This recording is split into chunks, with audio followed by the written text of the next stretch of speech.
Bismillahirrahmanirrahim.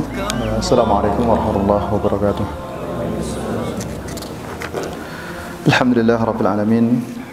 Bihi nasta'inuhu ala umurid dunya waddin. Wassalatu wassalamu ala asyrafil anbiya wa sayyidil mursalin Muhammad bin Abdullah wa ala alihi wa sahbihi ajma'in. Alhamdulillah, ikhwah azzakumullah, teman-teman semuanya. Tadi mungkin sebagaimana yang diumumkan oleh Al-Mukarram Ustaz Keli berkaitan dengan kajian yang kalau tahun lalu memang tanya jawab, soal jawab biasanya. Ini kalau semua teman kalau tahun lalu soal jawab berapa? 3 kali. Nah ini nggak tahu kalau semuanya setiap hari, ntar jawabannya habis. Bukan pertanyaannya yang habis, tapi jawabannya yang habis. Jadi insya Allah ala kulli hal, monggo. Ini saya pribun, enaknya saya nyarah saja. Ntar kalau semuanya mungkin ada pertanyaan, silahkan. Kalau semuanya mungkin tidak ada, ya kita lanjutkan materi ataupun apa yang kemarin sudah kita bahas sekilas sedikit itu kan. Untuk kemarin kita bahas, insya Allah kita lanjutkan di beberapa poin yang selanjutnya insya Allah. Kira-kira ada enggak ya? Kayaknya enggak ada kayaknya. Hah? Ya, alhamdulillah. Insya Allah. Jadi mungkin di akhir sesi saja. Kalau semuanya ada hal-hal yang mungkin perlu untuk kita bahas bersama. Alhamdulillah, ikhwah rahimakumullah. Kemarin sore kita mengambil beberapa amalan-amalan batin berkaitan dengan tilawah. Yang kemarin kita ambil satu, poin pertama, kemudian poin kedua, yang ketiga yang disebutkan oleh beliau, oleh Al-Imam Al-Ghazali rahimallahu ta'ala. Poin ketiga melanjutkan yang kemarin ada satu, kemudian kedua, yang pertama adalah ta'zim ataupun memahami berkaitan dengan keagungan Al-Quran. Kemudian yang kedua adalah mengagungkan al-mutakallim ataupun Allah subhanahu wa ta'ala. Nah kemudian yang ketiga yang disebutkan oleh beliau yaitu hudhurul qalbi wa tarku haditsun nafs, yaitu hadirnya hati kemudian meninggalkan bercengkrama dengan diri sendiri. Itu hadirnya hati ketika seumpamanya kita membaca Al-Quran. Ini termasuk amalan batin, termasuk bagian dari adab yang dia adalah berkaitan dengan hati. Ketika kita membaca Al-Quran itu adalah hudhurul qalb, kita menghadirkan hati kita. Jadi sering kan kita ketika membaca Al-Quran, nah istilahnya kalau dalam bahasa Arab disebut qiraatul Quran. Jadi dia membaca itu sardan, membacanya sekitar langsung saja berjalan dari awal kemudian sampai terakhir, terus lanjut terus, tanpa kita menghadirkan hati kita ketika seumpamanya kita membaca Al-Quran tersebut. Nah, maka yang diriwayatkan dari para salaf rahimahullah ta'ala, ketika mereka membaca Al-Quran kemudian hati itu tidak bersamaan dengan tilawah tersebut, maka biasanya diulangi. Jadi diulangi lagi.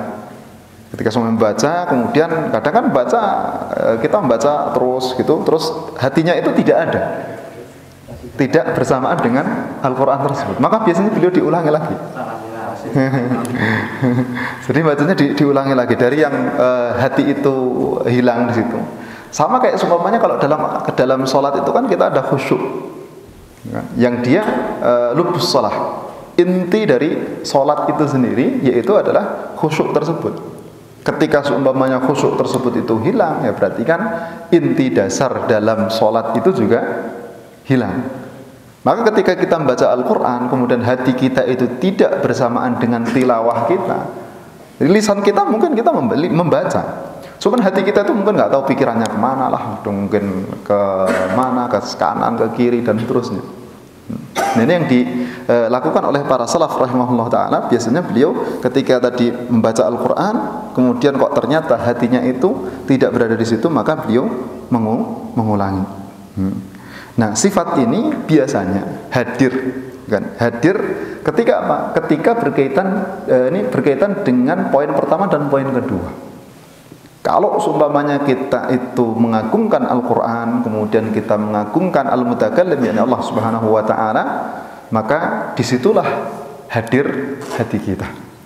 Sama kalau seumpamanya kita itu kan berbicara dengan seorang tertentu, maka kalau seumpamanya kita itu betul-betul memuliakan ataupun mengagungkan orang yang mungkin kita ajak berbicara tersebut, itu otomatis hati kita juga akan di situ. Kita betul-betul mendengarkan apa yang diucapkan. Kemudian ketika kita berbicara pun juga kita berbicaranya pun tidak sekedar berbicara, tapi betul-betul kita memperhatikan kepada siapa kita berbicara. Nah, ini adab yang ketiga yang disebutkan oleh beliau, bahwa ya kalau semuanya kita membaca Al-Quran itu ya kita betul-betul menghadirkan hati. Kemudian juga jangan malah kita itu bercengkerama dengan diri kita sendiri. Jadi bercengkerama dengan diri kita sendiri. Walaupun secara lisan kita tetap mengucapkan apa yang kita baca, tapi ternyata hati kita bisa jadi tidak berada di tempat tersebut. Nah, ini adab ketiga yang disebutkan oleh beliau. Kemudian yang keempat, adab yang selanjutnya, amalan batin yang perlu untuk kita perhatikan juga adalah tadabbur. Jadi mentadaburi setiap apa yang kita baca. Nah, disebutkan oleh beliau bahwa tadabbur itu kan huwa wara huduril qalb. Jadi dia lebih daripada sekedar hadirnya hati. Jadi kalau kita itu hati kita belum hadir ketika pas kita membaca Al-Quran, otomatis untuk sampai kepada taraf tadabbur pun juga akan susah. Kenapa? Karena hati kita toh sekarang pun belum hadir. Apalagi untuk mentadabburi apa yang kita baca. Nah, ini juga berkaitan dengan tadabbur, itu kan berkaitan dengan banyak hal.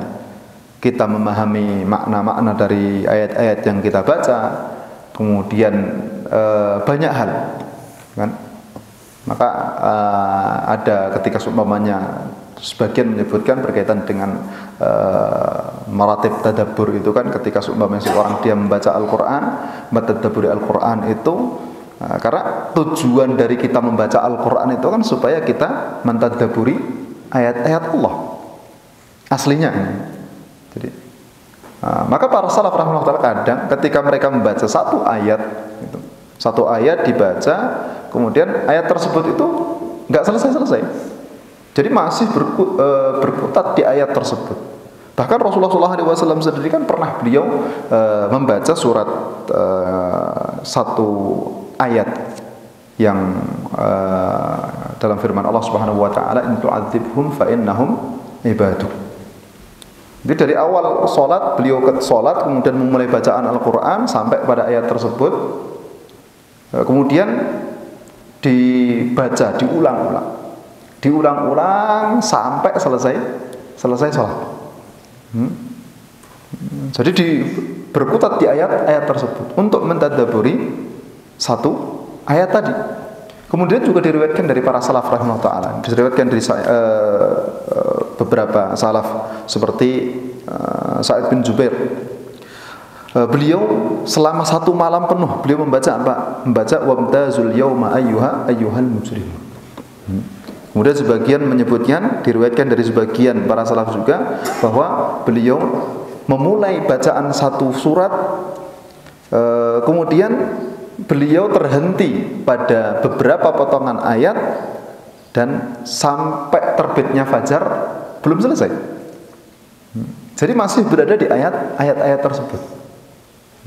Karena betul-betul mentadabburi apa yang dibaca. Ketika dibaca satu ayat kemudian ditadabburi diulang-ulang. Ini yang namanya tadabbur itu tentunya kalau seumpamanya mungkin posisi kita di bulan Ramadan itu kan kadang ada dua pertanyaan kadang gini. Kita ketika pas di bulan Ramadan itu mau kita perbanyak khatamnya ataukah kita membaca ya mungkin sedapatnya saja tapi betul-betul kita perhatikan bacaan yang kita baca. Kan gitu kan biasanya antara mana yang lebih utama dari kedua hal tersebut. Kita membaca tapi kemudian betul-betul dihayati, kemudian betul-betul ditadabburi ayat-ayat yang kita baca. Nah, tapi mungkin kalau semuanya sampai mungkin akhir Ramadan kita membacanya setiap hari mungkin baca 5 jam gitu kan. 1 jam dapat 1 ayat. Sampai akhir Ramadan mungkin Al-Baqarah atau mungkin kalau semuanya betul-betul mungkin Al-Fatihah belum selesai. Sampai akhir Ramadan. Atau kita mengejar membaca, ya kita baca dari awal surat kemudian sampai akhir surat dari Al-Qur'an. Tapi mungkin kita tidak terlalu memperhatikan. Nah, ini memang ada dua kondisi tadi. Nah, dua-duanya memiliki fadilah. Kalau yang satu itu memiliki fadilah secara nilai, walaupun mungkin jumlahnya tidak banyak, tapi nilainya besar. Secara jumlah tidak banyak, tapi nilainya besar. Sedangkan yang kedua, dia memiliki fadilah tapi secara jumlah. Karena otomatis yang kita baca semakin banyak, huruf-huruf yang kita baca semakin banyak, semakin banyak khatam, otomatis juga jumlahnya semakin banyak huruf yang kita baca. Maka Ibnu Qayyim rahimahullah taala beliau menyebutkan diibaratkan itu kalau seumpamanya yang pertama itu orang yang dia bersedekah, tapi dengan batu permata walaupun cuma 1, tapi dia nilainya sangat tinggi, nilainya sangat besar. Tapi kalau yang kedua itu dia bersedekah dengan ya batu permata, tapi mungkin kecil, tapi banyak. Jadi setiap dari masing-masing ini memiliki fadilah tersendiri. Cuman memang biasanya para salaf rahimahullah taala ketika pas momen bulan Ramadan itu biasanya memakainya adalah mungkin yang kedua, yang lebih banyak sering. Maka dalam sebuah hadis kan disebutkan bahwa tidak akan memahami Al-Quran bagi dia yang mengkhatamkan Al-Quran kurang dari 3 hari. Jadi yang mengkhatamkan Al-Quran kurang dari 3 hari itu tidak bisa memahami Al-Quran. Nah, tapi ternyata amalan di kalangan para salaf itu ketika mereka membaca Al-Quran pada momen bulan Ramadan mengkhatamkannya sampai berkali-kali. Kayak yang kemarin kita sebutkan Imam Syafi'i mengkhatamkan sampai 60 kali. Kemudian ada mengkhatamkan 30 kali, ada mengkhatamkan berapa kali pada bulan Ramadan. Dan yang biasanya dipilih oleh para salaf. Kenapa? Karena di momen selain bulan Ramadan beliau mentadabburi Al-Quran. Jadi sudah mengumpulkan dua amalan tersebut. Kalau kita kan kita membaca Al-Qurannya pas bulan Ramadan. Jadi selain bulan Ramadan nggak tahu kemana, nggak tahu. Cuman beliau karena selain bulan Ramadan itu mentadabburi Al-Quran. Jadi setiap ayat kayak Imam Syafi'i, beliau pernah 1 malam tidak tidur karena beliau itu ini tidak hanya Al-Quran. Beliau itu 1 malam pernah ketika beliau menginap di rumahnya Imam Ahmad rahimahullah taala, kemudian 1 malam itu makan, ketika pas makan kan diperhatikan makannya banyak. Habis itu kemudian pas malam nggak tidur, tidak sholat tahajud juga, disebutkan dalam riwayat tersebut. Nah, kemudian ketika pas waktu subuh langsung mengerjakan sholat subuh. Nah, akhirnya putra beliau itu kan anak beliau Ahmad ini kaget, ini kok katanya guru yang sangat diagung-agungkan, gitu. Katanya memiliki fadilah ini, tapi ketika makan kok makannya banyak gitu. Kemudian ketika pas malam ya tidak mengerjakan qiyamul lail. Kemudian ketika pas mengerjakan sholat subuh langsung berangkat sholat subuh tanpa berwudu. Ini gimana? Tapi ternyata ada sirnya, ada rahasianya. ketika beliau makan banyak, nah, kemudian kenapa? Karena beliau mengatakan bahwa ini makanan yang menghadirkan makanannya adalah orang soleh, orang bertakwa. Maka saya memperbanyak makan supaya apa? Supaya itu ini makanan yang betul-betul insya Allah adalah makanan yang halalan thayyiban. Jadi kalau seumpamanya jadi makan banyak itu nggak mesti buruk, nggak mesti buruk, gitu kan? Oh, ini saya datang silaturahmi ke tempat saudaranya, oh insya Allah ini dia penghasilannya itu betul-betul halalan thayyiban. Maka silahkan, mau dihabis-habiskan nggak apa-apa. Yang penting yang punya rumah ridho. Jadi ketika seumpamanya ditanya, beliau makannya karena Rasulullah SAW pun menyebutkan layak maka illa taqi, kan? Usahakan hendaknya orang yang memakan makananmu itu adalah orang-orang yang bertakwa. Nah ini yang disebutkan oleh Rasulullah SAW. Nah ini satu, kenapa kok beliau melakukan hal tersebut. Kemudian yang kedua, kenapa beliau tidak mengerjakan qiyamul lail? Karena beliau melakukan hal yang menurut beliau lebih afdal, lebih utama daripada qiyamul lail, yaitu apa? Mudzakarah. Sendiri beliau ta'ammul kepada satu hadis saja. Beliau mengambil istimbat dari hadis, yaitu hadis ketika disebutkan Rasulullah SAW suatu ketika itu kan ada seorang namanya itu kalau tidak salah Abu Umair, gitu kan, punya burung pipit gitu kan, dibuat mainan, habis itu mati. Nah beliau ta'amul, bertafakur untuk mengambil istimbat dari hadis tersebut itu dari sejak awal malam sampai sebelum subuh. Mengambil istimbat, oh ini berarti mengandung makna ini mengandung makna ini mengandung makna ini.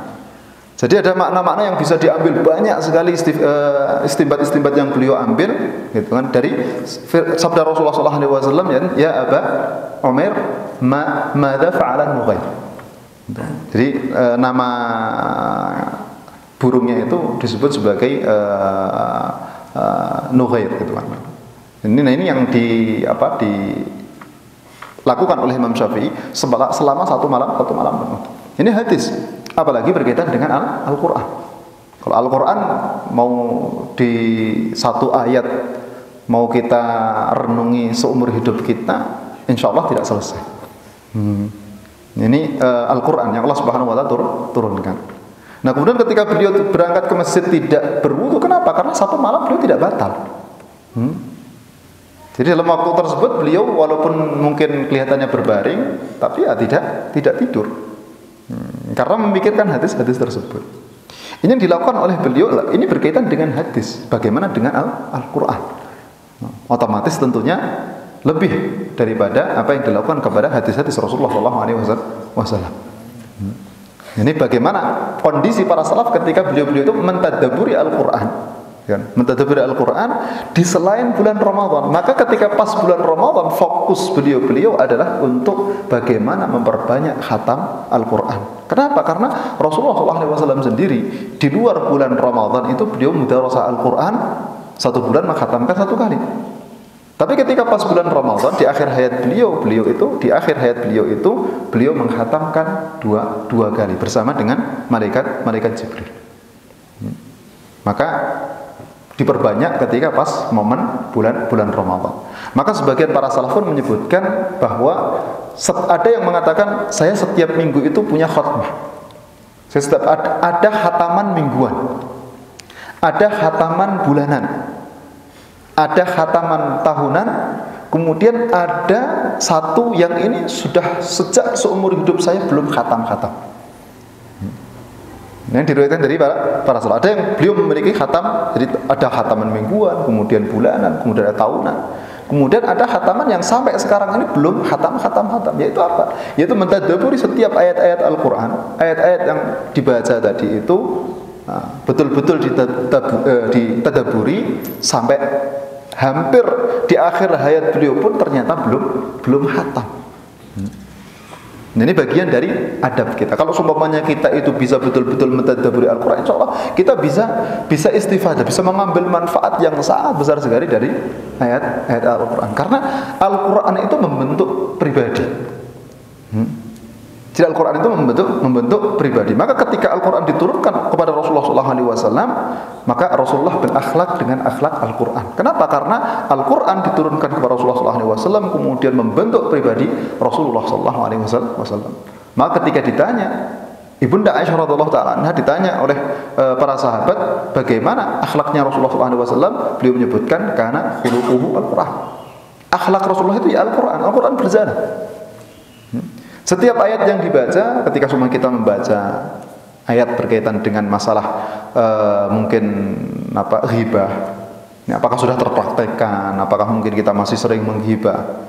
Ketika semuanya ayat tentang mengejek saudara kita, apakah kita masih sering mengejek saudara kita? Itu kan setiap dari ayat-ayat tersebut ketika kita betul-betul tadabburi, apakah ini sudah terpraktekkan dalam diri kita atau belum? Nah, kemudian ancamannya seperti apa? Ini kan banyak yang akhirnya menjadikan pribadi kita itu betul-betul kita berakhlak dengan akhlak Al-Quran. Kenapa? Karena pribadi kita dibentuk dengan Al-Quran tersebut.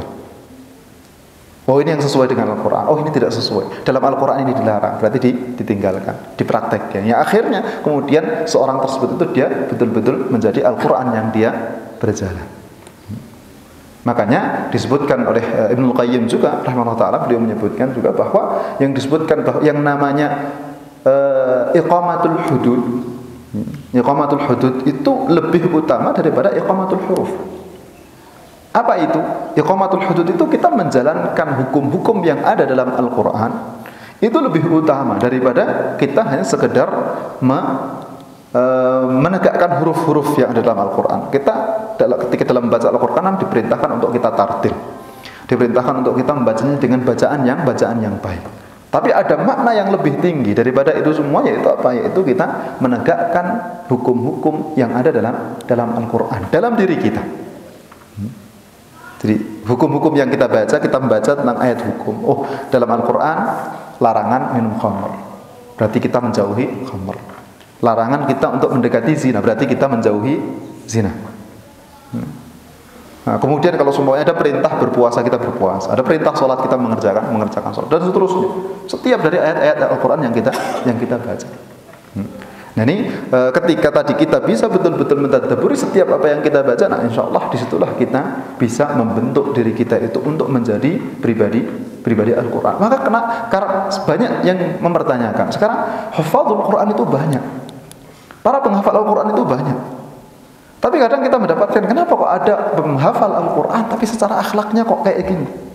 Jadi malah justru kadang orang bertanya-tanya, ini kan fulan si A ini kan dia hafizul Quran, tapi kok ternyata akhlaknya kok seperti ini.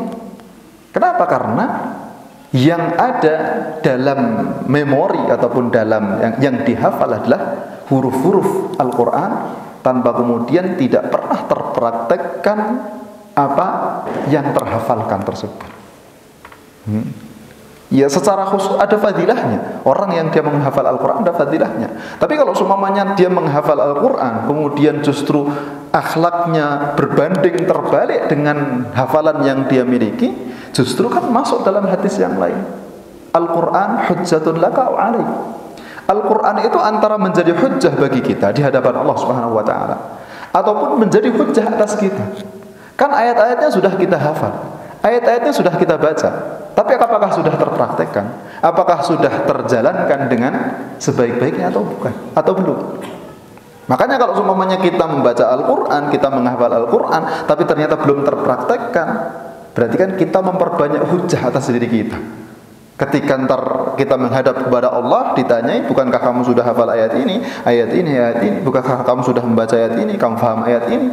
Kenapa tidak dilakukan? Kenapa tidak dikerjakan? Justru akhlaknya malah justru berbanding terbalik. Jadi banyaknya penghafal Al-Quran itu belum tentu menjadi sebuah patokan kebaikan. Belum tentu menjadi sebuah patokan kebaikan. Kapan patokan kebaikan tersebut? Ketika apa yang dibaca dari Al-Quran tersebut itu bisa terpraktekkan dalam keseharian. Nah kalau semuanya di pondok-pondok tahfidzul Quran, di pondok-pondok pesantren tahfidzul Quran yang anak-anaknya menghafal Al-Quran, tapi kemudian Al-Quran tersebut hanya sekedar dibaca, kemudian hanya sekedar dia dihafalkan supaya lulus ujian, supaya mendapat predikat sebagai seorang hafizul Quran, ataupun supaya kemudian ya dia mungkin ya sebagai kebanggaan saja, maka pada hakikatnya belum bisa mengambil manfaat dari Al-Quran tersebut dengan sebenar-benarnya. Akan lebih baik anak yang dia menghafal sebagian dari Al-Quran, tapi dia bisa mempraktekkan apa yang ada dalam hafalan yang sudah dia yang akhirnya terbentuklah pribadi tersebut. Karena seharusnya kalau seumpamanya ada seorang anak yang dia menghafal Al-Quran, seorang hafizul Quran, seharusnya maka terbentuklah akhlak Al-Quran pada anak tersebut. Tapi kalau seumpamanya belum terbentuk, berarti ada penghalang, ada hijab, ada penghalang antara dia dengan Al-Quran, sehingga kenapa kok Al-Quran itu tidak mau membentuk pribadi dia? Berarti ada penghalang, ada yang salah, ada sesuatu yang miss di sini. Karena seharusnya ketika semuanya dia menghafal Al-Quran dan dia mau untuk dibentuk akhlaknya oleh Al-Quran tersebut, maka pastilah terbentuk akhlaknya dengan akhlak Al-Quran.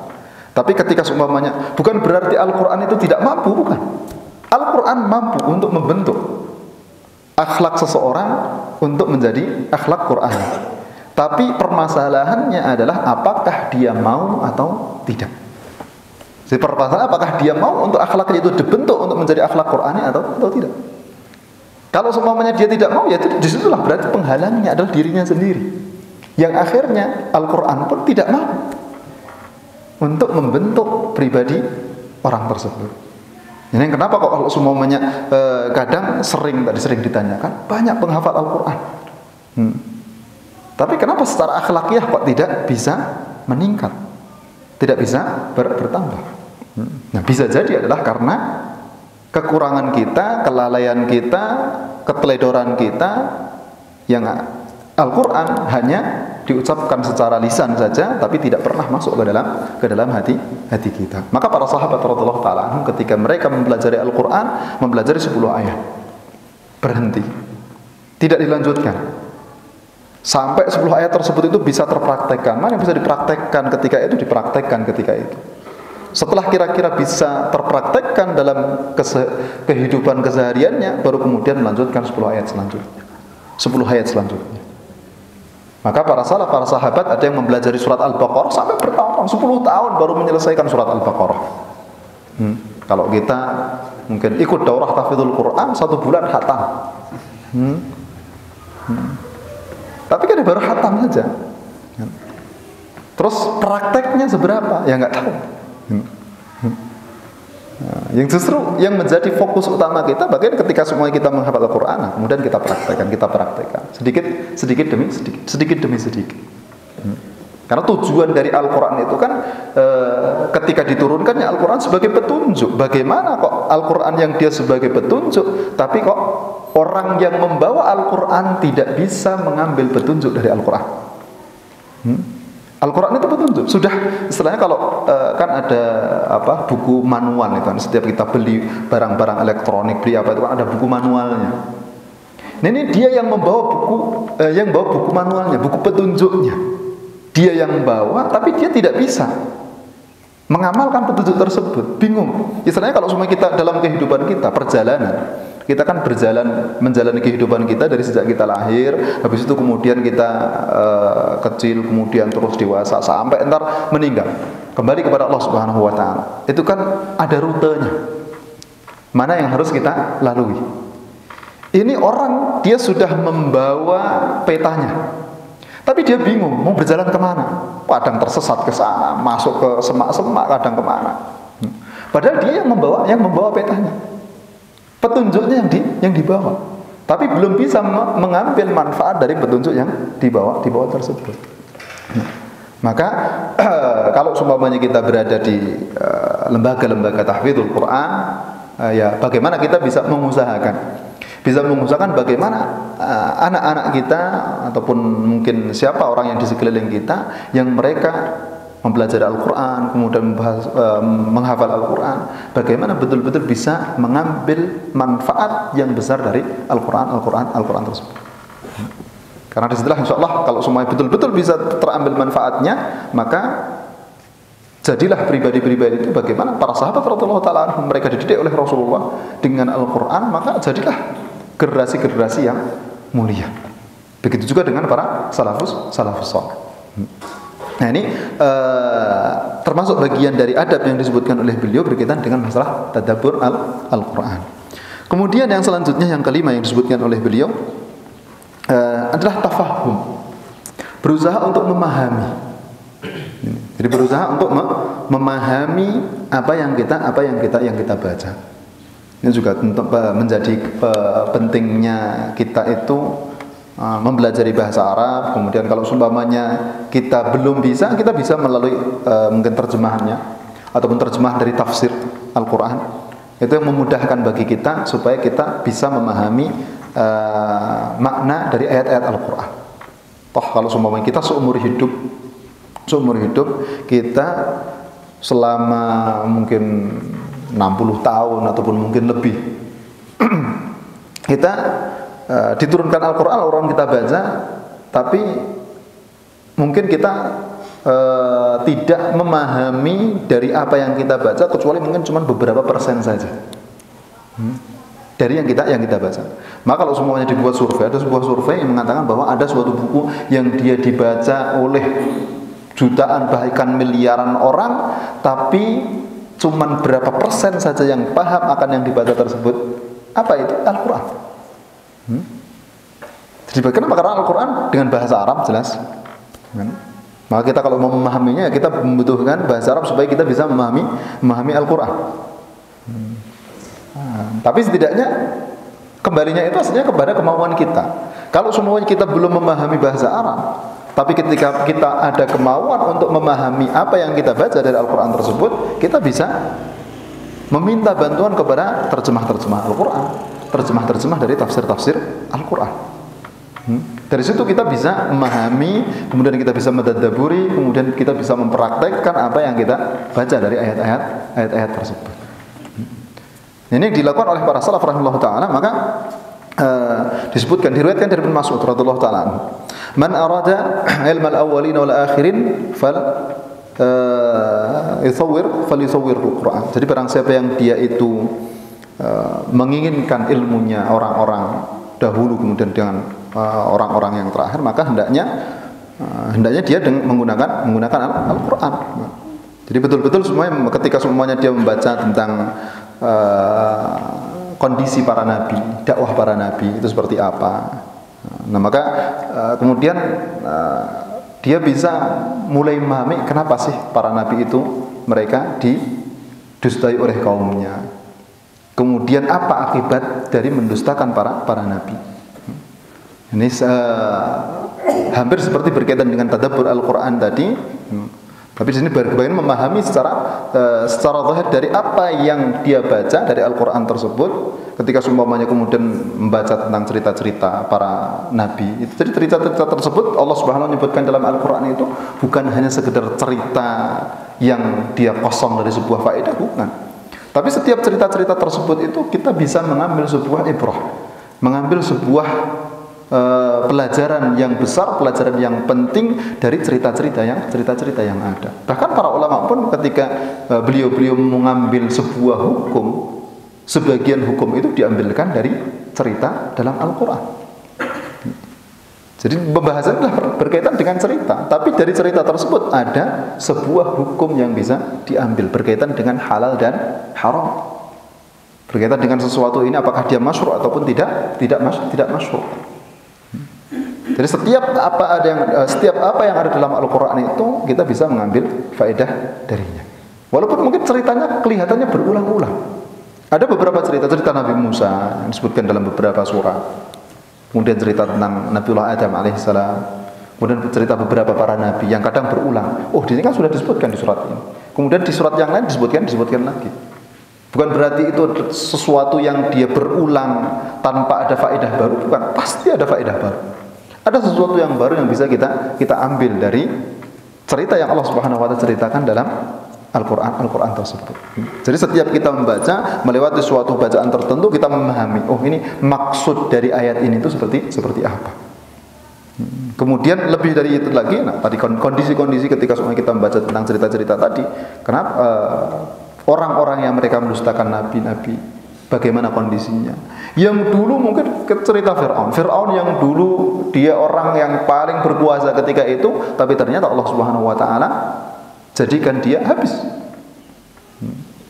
Yang orang setelahnya mengingat Fir'aun adalah orang yang menentang Allah.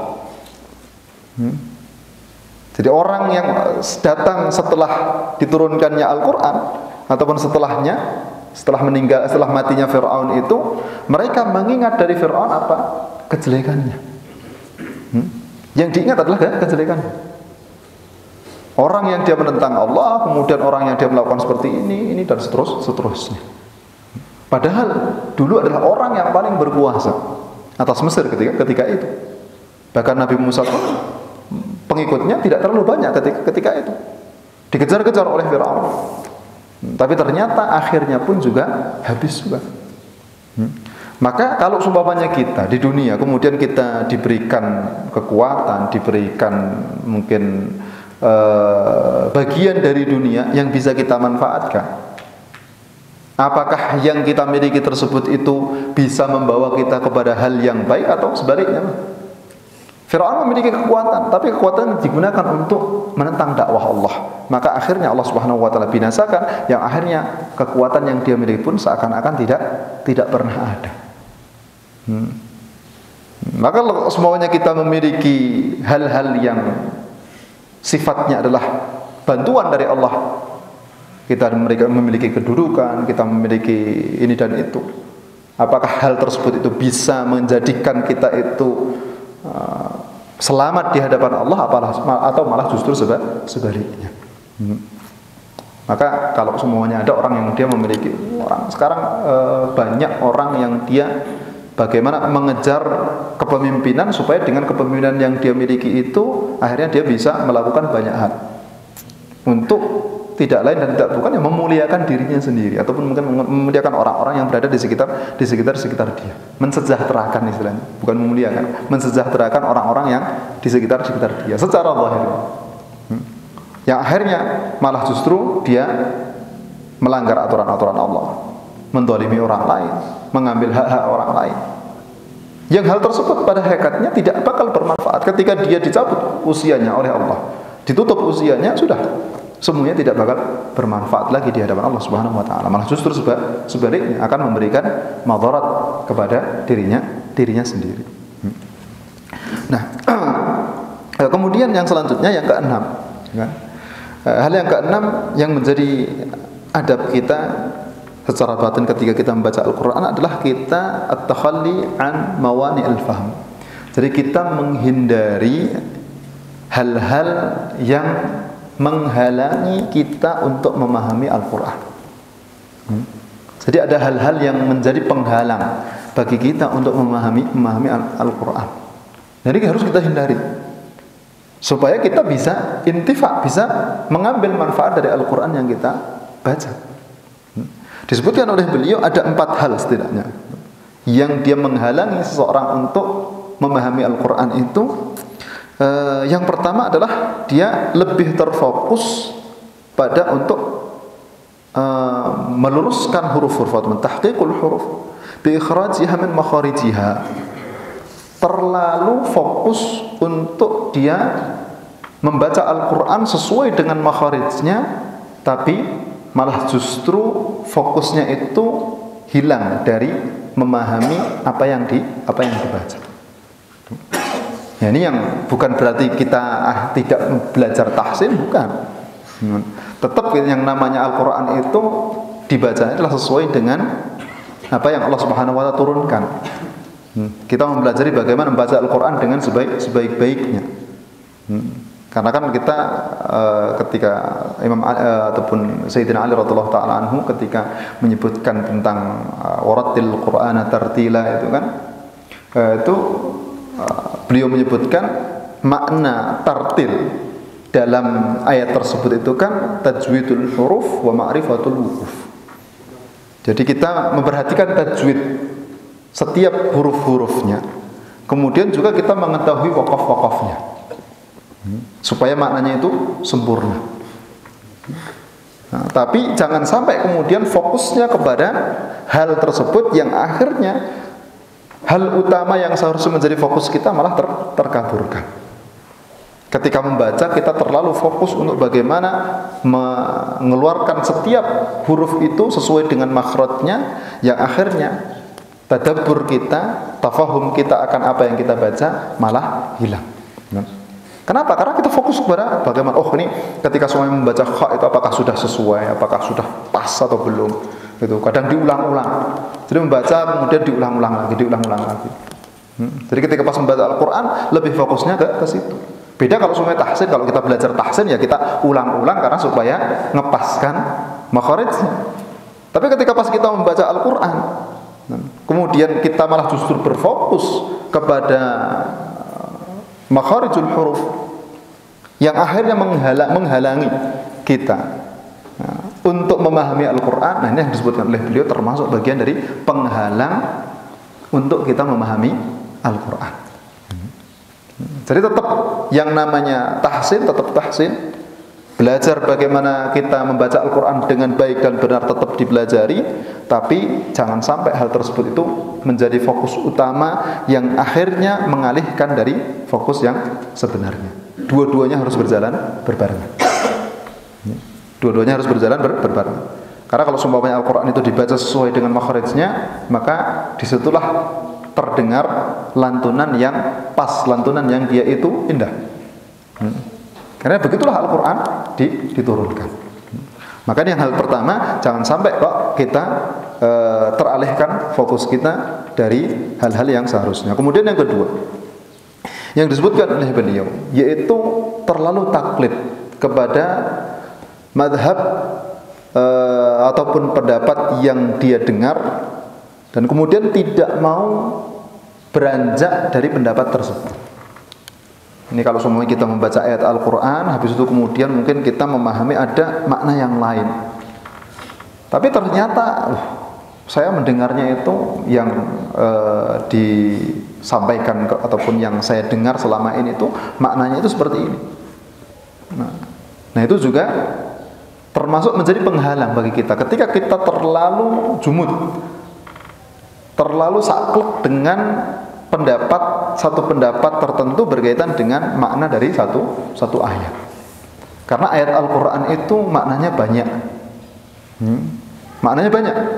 Maka disitulah kenapa para mufassirun, para ahli tafsir ketika mentafsirkan Al-Quran itu maknanya tidak satu. Satu ayat kemudian disebutkan ada beberapa pendapat. Ada pendapat 1, pendapat 2, 3, 4, 5 dan seterusnya. Banyak pendapat. Kenapa? Karena setiap dari masing-masing mufassir ketika melihat dari membaca ayat tersebut kemudian mendapatkan bahwa oh ayat ini itu memiliki makna ini. Ayat ini memiliki makna ini. Tidak hanya satu pendapat. Karena kalau semuanya ayat-ayat Al-Qur'an itu maknanya cuma satu saja, saklek hanya itu saja, tentunya tidak ada perbedaan pendapat di kalangan para mufassir. Nah, karena ada perbedaan pendapat tersebut, maka disitulah orang itu ketika dia membaca Al-Quran, dia bisa mengambil istimbat dari Al-Quran itu tanpa batas. Bisa mengambil dari setiap ayat itu tanpa batas, tidak terbatasi pada makna-makna tertentu saja. Nah, tapi di sini bukan berarti kemudian setiap orang bisa untuk berbicara berkaitan dengan ayat Al-Quran sesuai dengan yang dia pikirkan. Maka orang-orang liberal, orang-orang mereka mengatakan bahwa dalam ayat Al-Quran ada ayat yang menunjukkan bahwa selama seseorang itu dia mengimani kepada Allah, apapun agamanya, sudah dia muslim, meninggal dalam keadaan iman. Dalam ayat surat Al-Innal ladzina amanu wal ladzina hadu wan nasara was-sabiin. Itu kan ada orang-orang Yahudi, ada orang-orang beriman, kemudian ada orang-orang Nasrani, ada orang-orang Sabi'in. Itu kan Allah mengumpulkan jadi satu. Mereka dikatakan bahwa mereka itu ya tidak ada ketakutan bagi mereka. Oh, berarti menunjukkan akan keimanan mereka. Berarti yang namanya agama itu sama. Intinya adalah kepada pelajarannya. Pengajaran-pengajaran dalam setiap agama itu semua mengajarkan kepada kebaikan. Tujuannya untuk usul-usul pada satu titik, yaitu pada perbuatan-perbuatan baik. Maka apapun agamanya berarti tidak masalah. Yang penting dia mengamalkan ajaran agama yang dia peluk, kemudian dia mengamalkan kebaikan.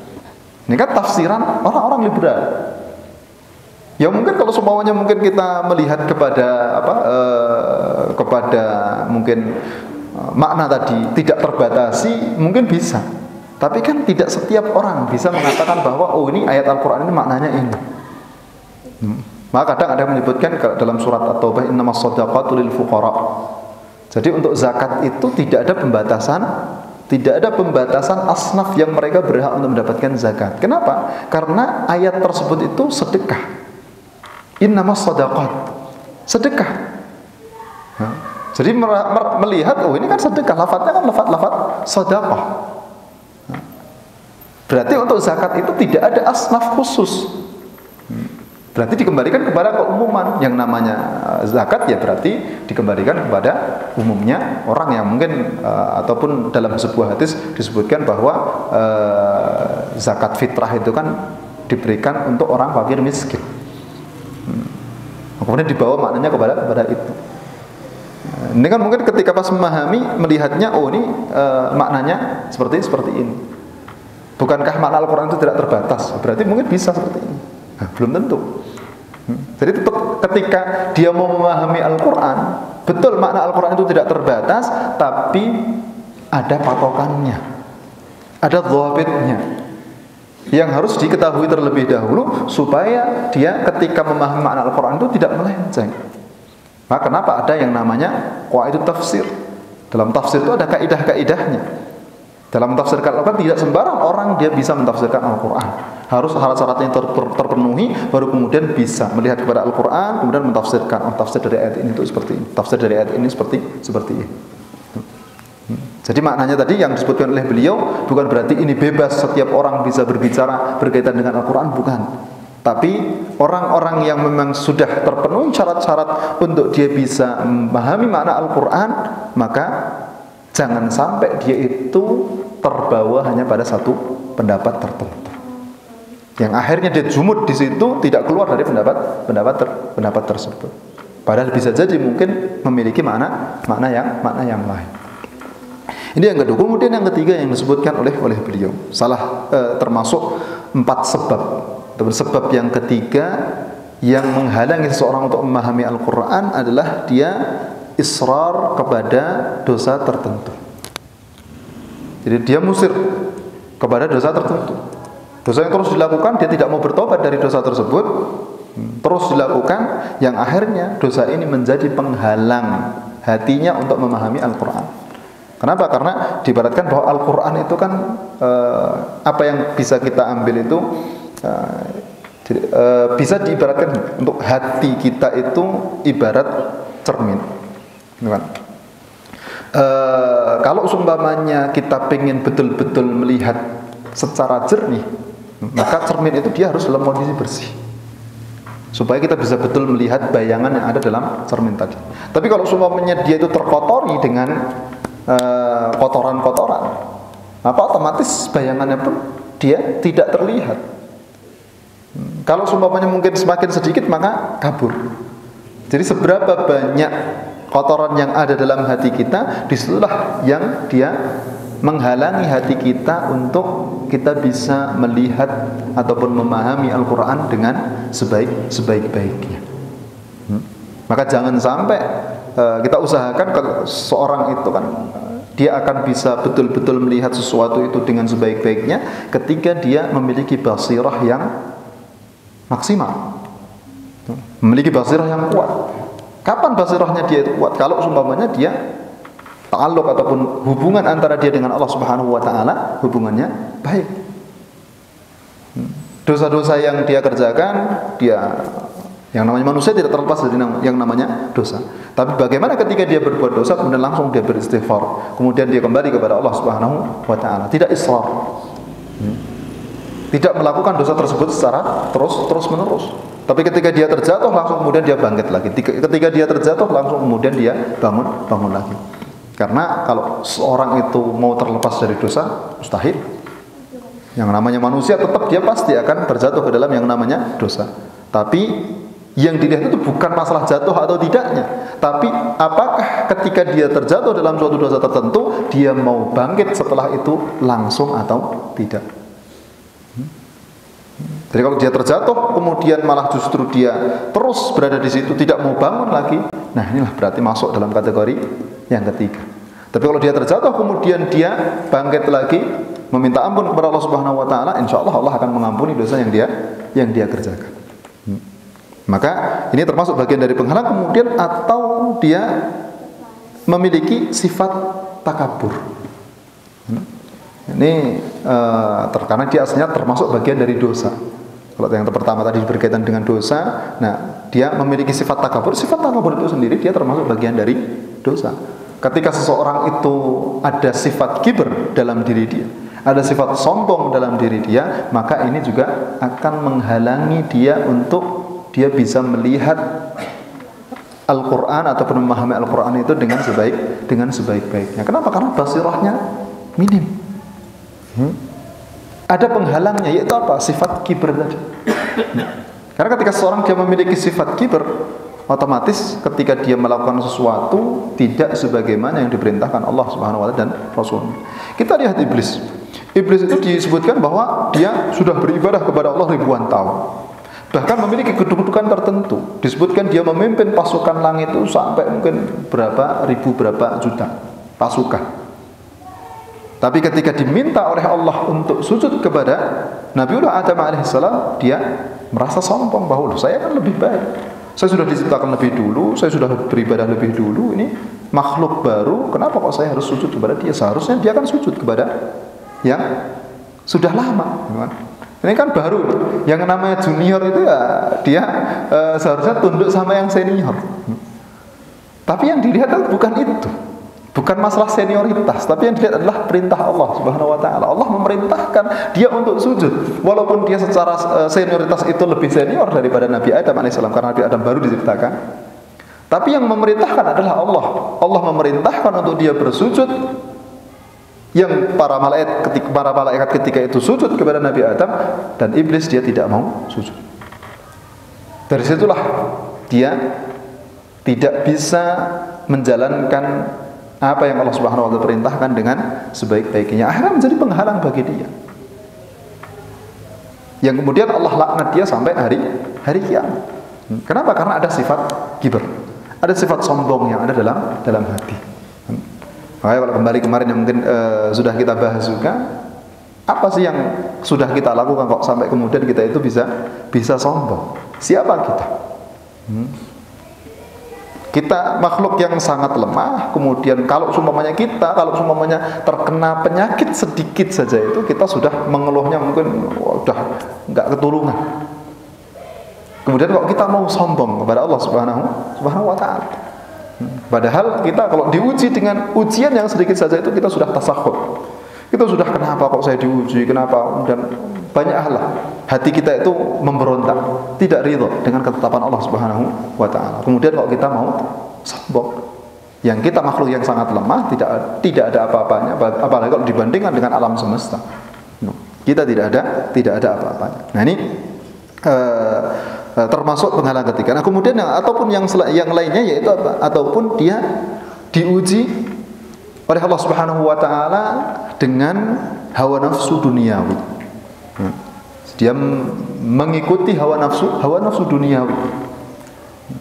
Hawa nafsunya pengen ini, kemudian pengen memerintahkan untuk melakukan A, melakukan B. Diikuti semuanya.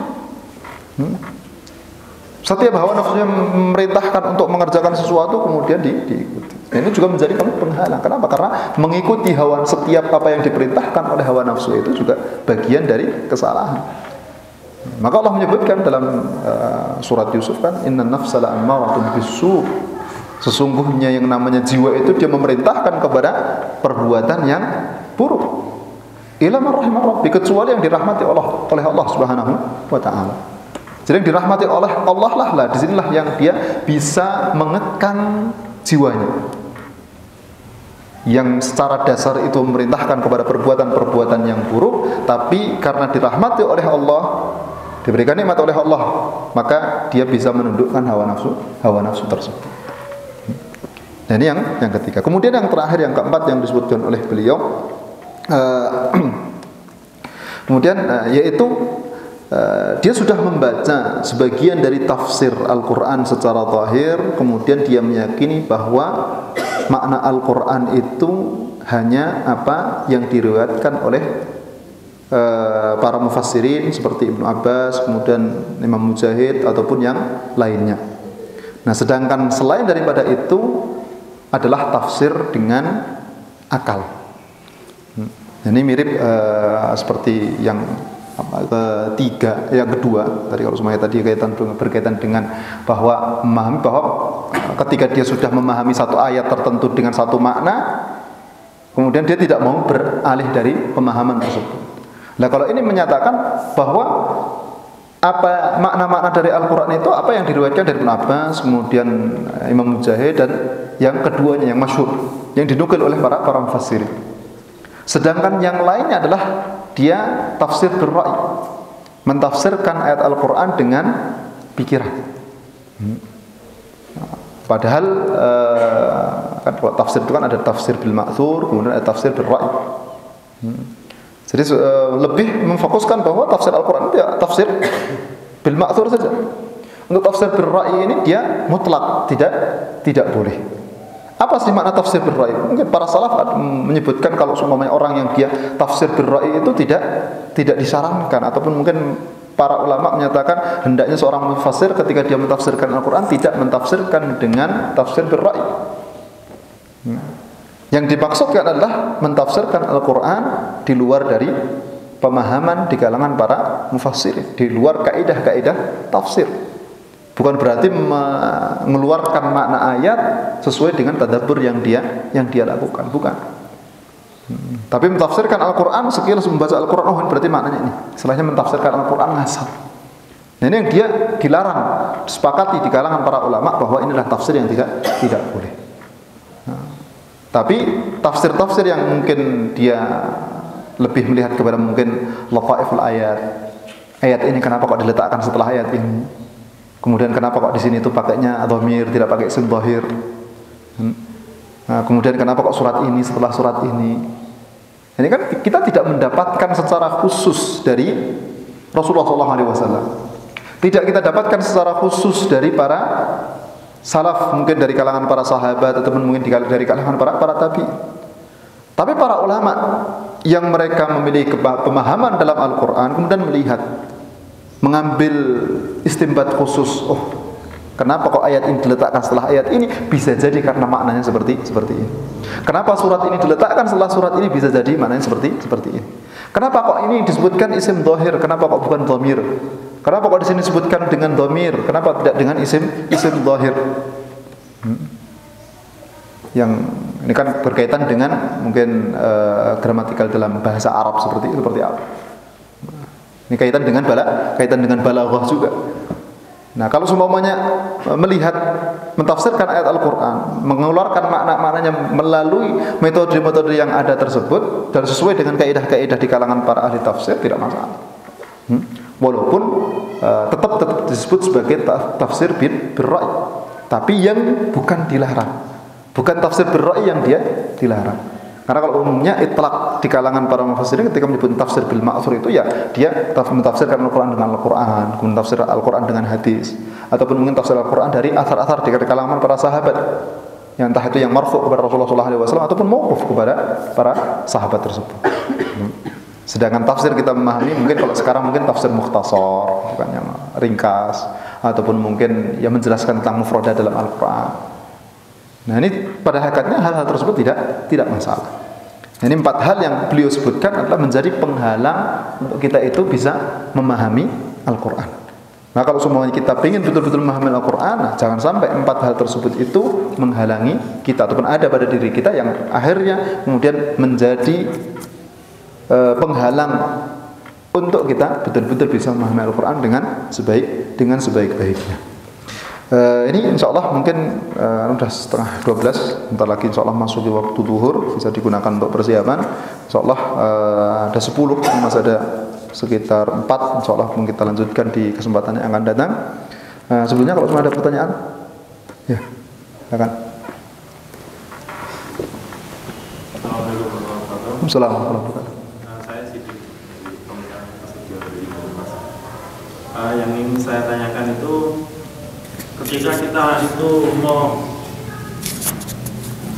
ketika kita belajar untuk memahami dan mentadaburi Al-Quran, itu kan kita pasti akan menemukan beberapa ayat yang kita tidak bisa terapkan di realita. Secara wakil kita tidak akan mungkin bisa menerapkan, misalkan tentang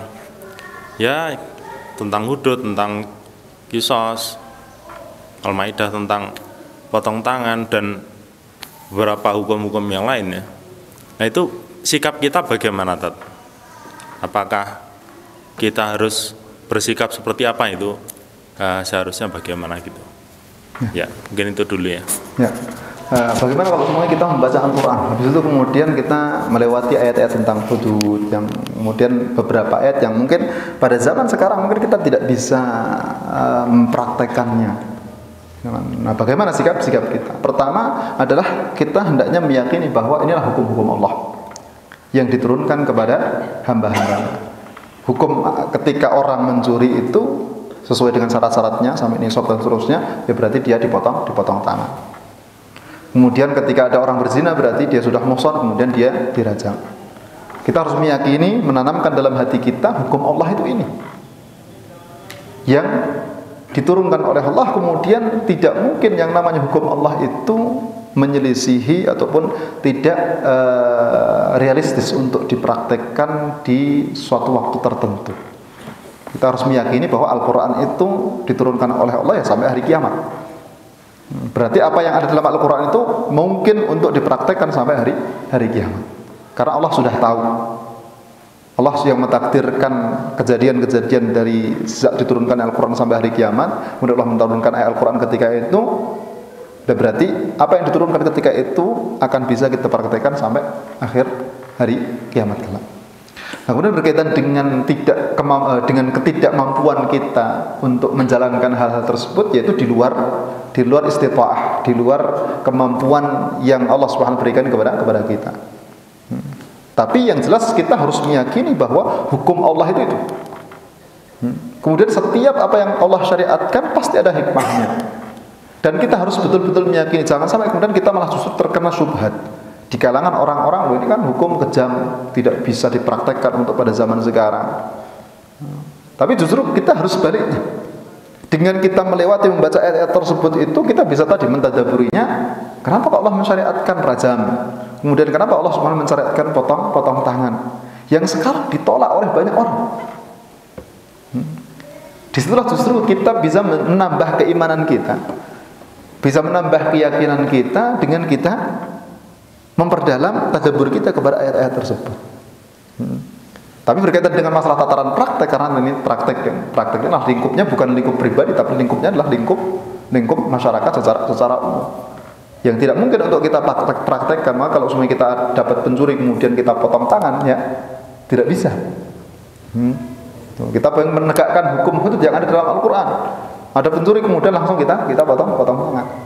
Karena harus ada syarat-syaratnya. Bisa jadi mungkin terlewatkan bagi kita apa sih syarat-syaratnya. Dan kan dalam penetapan hukum itu ada yang namanya tawafur syurut, kemudian ada intifa'ul mawani. Syarat-syaratnya terpenuhi, kemudian penghalang-penghalangnya terbebaskan atau tidak ada. Maka tidak bisa langsung kemudian kita praktekkan secara pribadi, karena ini mempraktekannya harus melalui ahkamul qadha, kemudian berkaitan dengan lembaga-lembaga yang lain yang dalam hukum Islam. Maka tapi yang penting adalah kita meyakini bahwa ini adalah hukum Allah, kemudian setiap apa yang Allah Subhanahu wa taala syariatkan ada hikmahnya. Nah, berkaitan dengan kemampuan kita, ya kita kembalikan kepada Allah Subhanahu wa taala. La haula wala quwata illa billah. Kita belum diberikan kemampuan untuk melakukan hal tersebut, ya sudah kita kembalikan kepada Allah. Kan? Nah, karena memang bukan kembali kepada diri kita.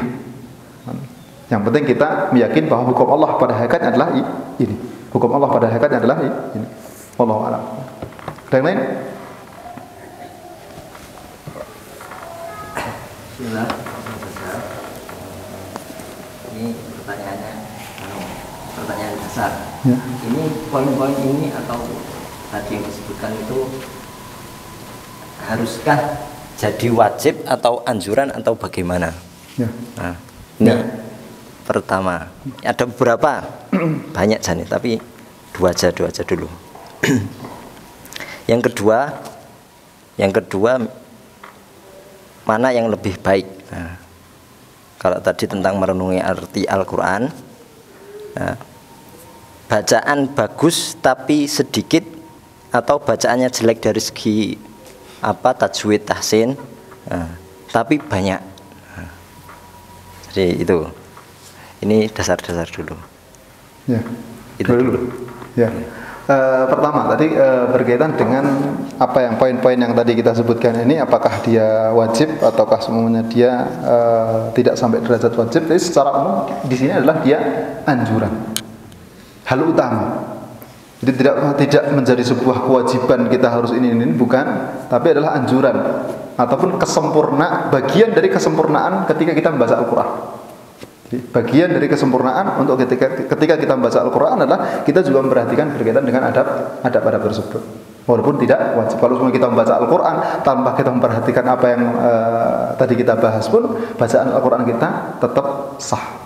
Dan bacaan Al-Quran kita tetap ya ada pahalanya dari setiap hurufnya. Tapi akan menjadi lebih sempurna kalau umpamanya kita memperhatikan adab-adab yang tadi, supaya kita bisa betul-betul mengambil manfaat dari Al-Quran itu semaksimal mungkin.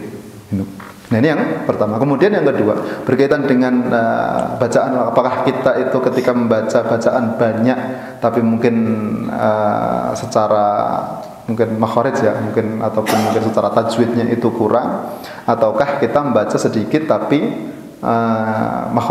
makharij kemudian juga dengan bacaan Al-Quran itu benar. Nah, aslinya kembalinya adalah kepada kadar minimal. Jadi dalam membaca Al-Quran itu ada kadar minimalnya. Kadar minimal kita dianggap membaca Al-Quran dengan baik. Yaitu apa? Kita ketika membaca Al-Quran tetap memperhatikan dengan tajwidnya, tetap kita perhatikan, kemudian makharijnya tetap diperhatikan. Nah, tapi kalau seumpamanya kita membaca Al-Quran banyak, akhirnya justru malah tajwidnya itu tertabrak, yang seharusnya dipanjangkan, ya, matnya seharusnya adalah mat lazim, kemudian kita rubah menjadi 2 harokat umpamanya. Nah, ini sudah keluar dari kadar minimal bacaan Al-Quran tersebut. Yang ini tidak boleh. Maka dalam membaca Al-Quran kan ada yang namanya ada tahqiq, kemudian ada hadr, kemudian ada tadwir, itu kan. Nah, itu kan ketika semua ada maratib dalam kecepatan seorang ketika dia membaca Al-Quran. Kalaupun dia membaca cepatnya kan dengan hadr yang tetap masih dalam koridor bacaan yang minimal tadi, standar minimal bacaan Al-Quran. Karena kalau seumpamanya kita itu membacanya lebih daripada itu, akhirnya kemudian kita membacanya tidak sesuai dengan apa yang diperintahkan. Yang seharusnya dipanjangkan, dipendekkan. Yang seharusnya panjangnya sekian, kemudian dipendekkan kurang dari itu.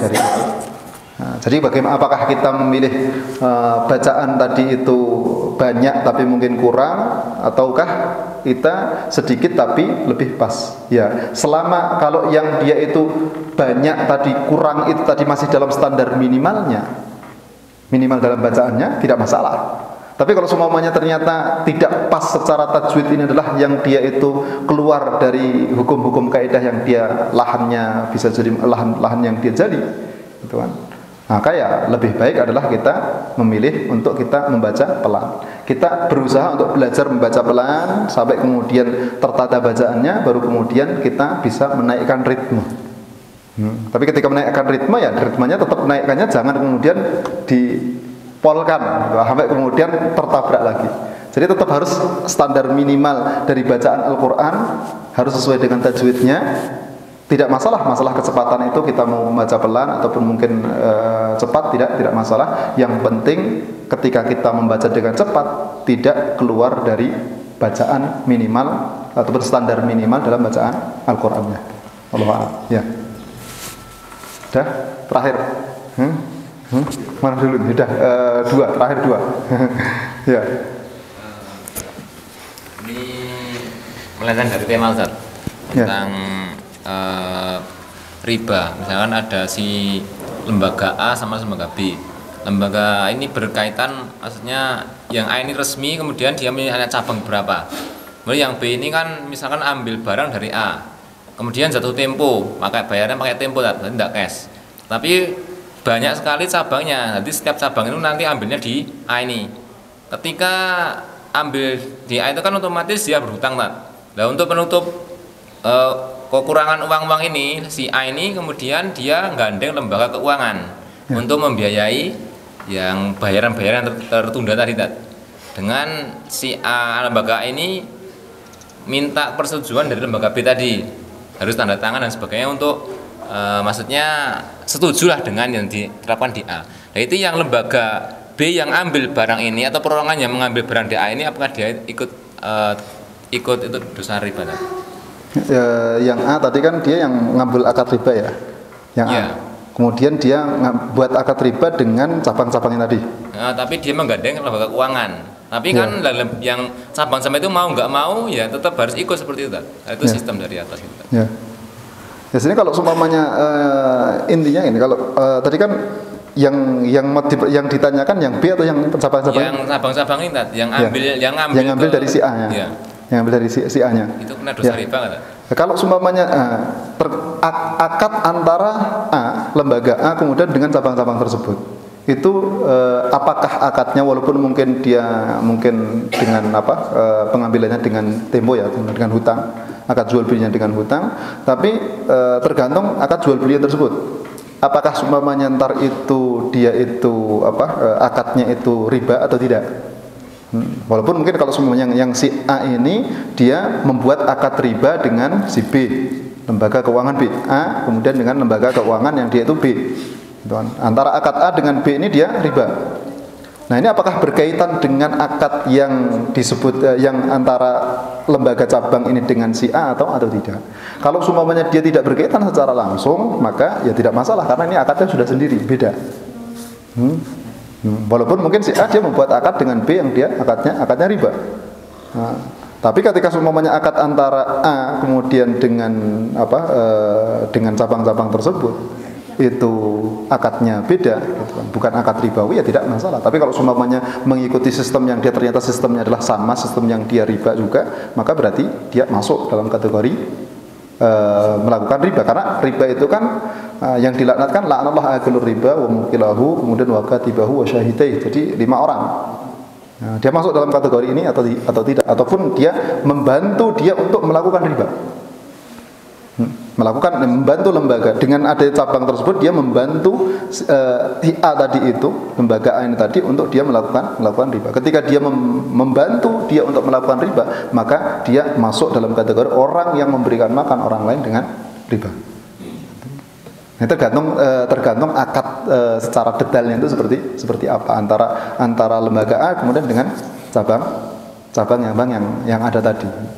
Tapi kalau semua mungkin akad yang berbeda, kemudian walaupun mungkin dia itu ada muamalah riba, tapi kan orang dia bermuamalah kan banyak. Ada mungkin dia bermuamalah dengan A, muamalah dengan riba. Tapi mungkin muamalah dengan si B, tapi dia muamalahnya adalah muamalah biasa, tidak muamalah dengan riba. Jadi tidak masalah. Antara muamalah ini dengan si B di sini tidak masalah. Yang dimasalahkan adalah muamalah antara dia dengan orang lain yang dia bermuamalah dengan riba tadi. Ini secara gambarannya sih seperti itu gitu kan. Tapi mungkin lebih detailnya untuk modelnya itu seperti apa, nanti kan tergantung model akadnya itu seperti apa, kemudian model antara akad dengan si B itu seperti apa. Wallahu a'lam. Ya. Monggo.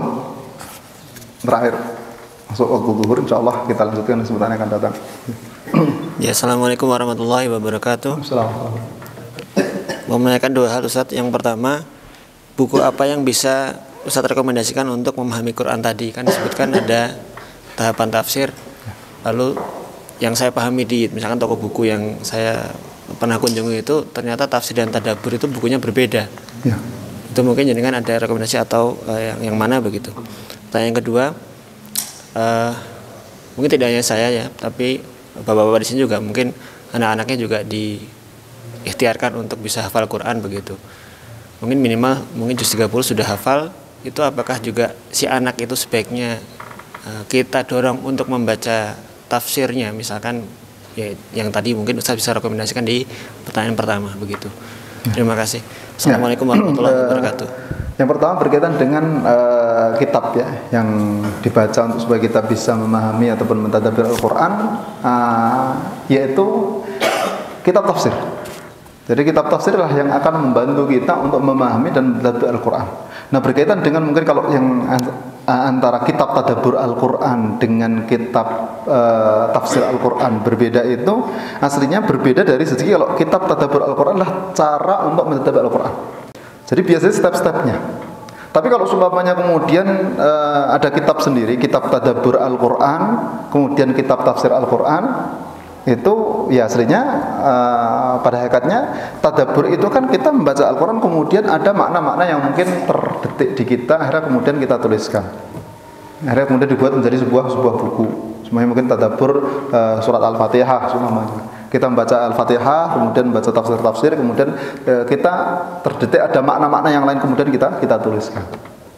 Nah, ini kan kembali kepada mu'alif, tadabbur yang dilakukan oleh mu'alif. Dan ini tidak mutlak kemudian bisa untuk semuanya, tidak. Karena setiap orang dia ketika dia membaca bisa jadi mungkin dia akan melihat makna yang lain. Nah, tapi berkaitan dengan masalah tafsir, kalau tafsir itu kan ada kaidahnya. Ada kaidah-kaidahnya. Nah, setiap tafsir yang ditulis insya Allah tidak keluar dari kaidah-kaidah dari kalangan para mufassirin. Nah, untuk tadabbur tadi itu kita kalau pengen mentadabbur Al-Quran, kita bisa minta bantuan kepada buku-buku tafsir, kitab-kitab tafsir yang sudah ada, kemudian kita baca, kemudian kita bisa mentadabburinya melalui apa yang ditulis oleh para mufassirin tersebut. Jadi pada hakikatnya untuk kitab tadabbur secara khusus itu maka para ulama salaf zaman dahulu tidak menulis secara khusus. Tapi yang ditulis oleh para ulama adalah yaitu mungkin disebutkannya faedah-faedah yang bisa diambil dari surat ini, kemudian tafsir surat ini. Nah, itu ya pada hakikatnya aslinya adalah ya tadi mungkin bagian dari tadabbur, kemudian terus kalau sekarang kan mungkin agak dibedakan. Kenapa? Karena pengennya itu kan kalau sekarang itu diangkat supaya orang-orang itu mulai mentadabburi Al-Quran.